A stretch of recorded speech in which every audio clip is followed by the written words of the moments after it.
Online Manipur YouTube channel swing bir mayam pung nong pu amuka na taram loksari han badem na maru be pawam update thamjage ngasi ayu comment lok tagi khara chatlaga leiba sajang mochang kuki khutlai paiba singna maite village volunteer singa khut thoknakhre kuki singna kaplok pa bom mache na pan badagi maite village volunteers amasok le hairi press na phangba pawam gi matung inna ngasi ayu pung manga ga makhai taram dai da automatic khutlai paiba kuki singna bom yauna Akanba Maongda Nongmei Kapsinduna landarak pa horaki maduda village volunteer singna handuna Nongmei round kaya ki kuki singna kablok bom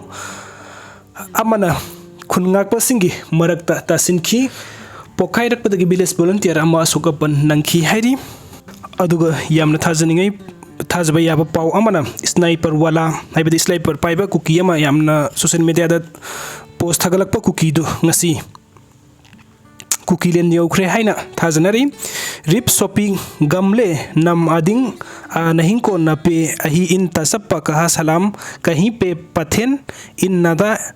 iha insung mite gamsung mite lungmon na pe maite hen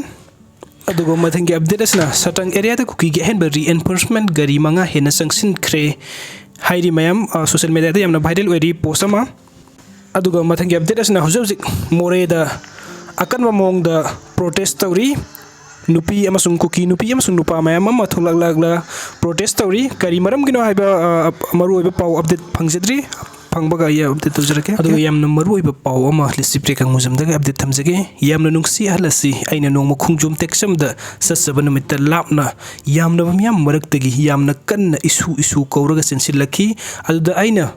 mai lei thuktu na hiyeng jeroi mikuptu da mahak na hiraki aihak masak khangbra haina maduda aihak na isam sam na khangde haina khumjaki maduda mahak na hiraki aihak thawai ase isu na kanbi kibani aihak ngahak gyan ta khidi amadi swai lauki maduda makhata na mahak na hiraki covid-19 gi second wave manung da aigi awaba kana na su ubidraba matam aigi kana leitraba matam da isu na pibirki ba oxygen machine aduna aigi thawai se kanbi kibani isu bu amukta unazege khanjaba kuirabani haina hairaki asumna